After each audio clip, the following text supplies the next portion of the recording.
Depending on what happens in life, we often find ourselves feeling lucky or unlucky. When things go well, we consider ourselves fortunate, but when things go wrong, we tend to judge ourselves negatively and believe we are pursued by misfortune. These constant judgments about ourselves and what happens to us are actually heavy barriers to the serenity we could experience in the present moment. In this video, we will guide you towards eliminating these limitations through a powerful Buddhist story, and in the end, you will experience instant liberation from all conditioning.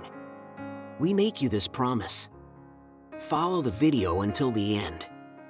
In the times of Lao Tzu in China, there was an old man who lived in a quiet village.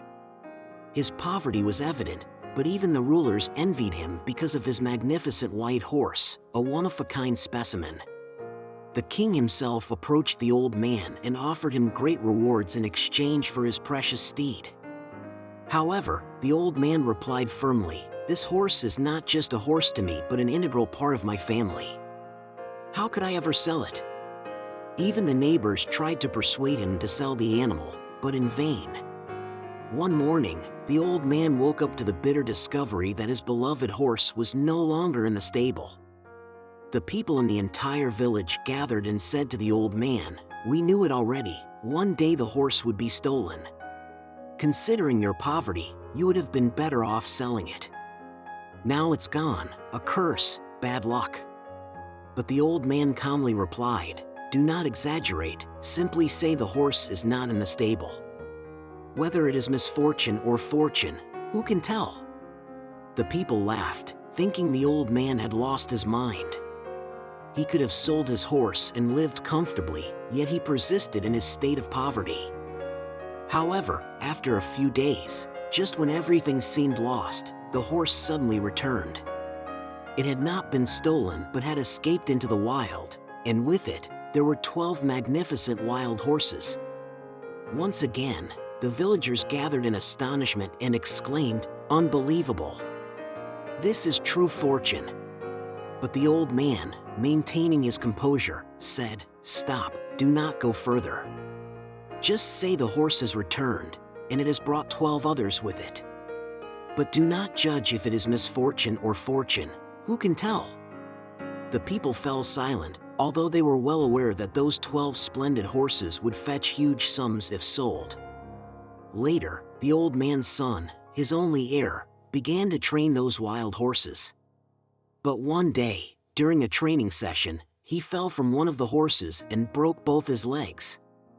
Once again, the village gathered and began passing hasty judgments. "Your only son has lost the use of his legs. He was your support in old age. What a great misfortune!" The old man, without losing his composure, replied, "Stop, do not go further. Just say my son has broken his legs. Whether it is misfortune or fortune, who can tell?" Some time later, the village found itself embroiled in a war with a neighboring nation. All the young men from the village were conscripted for military service, except the old man's son, who, due to his broken legs, was spared. The village gathered once again, and they were all saddened by the fate of their sons, forcefully taken away with no hope of return, as the enemy nation was powerful. They turned to the old man, saying, "This has been a blessing. Your son may be lame, but he is still with you, while our sons are gone forever." The old man, in all his wisdom, said, "Continue to judge. Your sons were forced to fight, while mine had to stay. No one knows if it is misfortune or fortune, who can tell?" If we reflect on our lives, we often try to control events, declaring what would be good or bad. When things unfold as we desire, we rejoice, but when things don't go as we hoped, we feel disappointed. Too often, we rush to judge an event and determine if it was positive or negative. But in reality, we cannot know for sure if something that happens is truly good or bad. We cannot fully predict whether an event will turn out to be positive or negative in the long run. As in this Buddhist story, something that initially seems like good news may bring troubles and problems in the future. Similarly, something that appears negative at first may turn out to be extremely positive over time. The old farmer in this story doesn't judge, but simply accepts what happens in the present.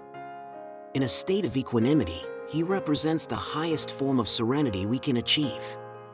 Therefore, if we wish to be happy in our lives, we must avoid rushing to judge things and situations.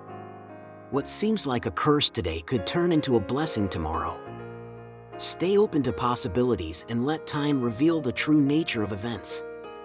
If you enjoyed this valuable Buddhist story, we invite you to subscribe to the Limitless Horizons channel and activate the bell to receive more content on spirituality and personal development. Thank you for watching the video, and remember not to judge and to be open to possibilities and events, living in the present. Leave a comment, let us know what you think, and you will receive a response. See you in the next video.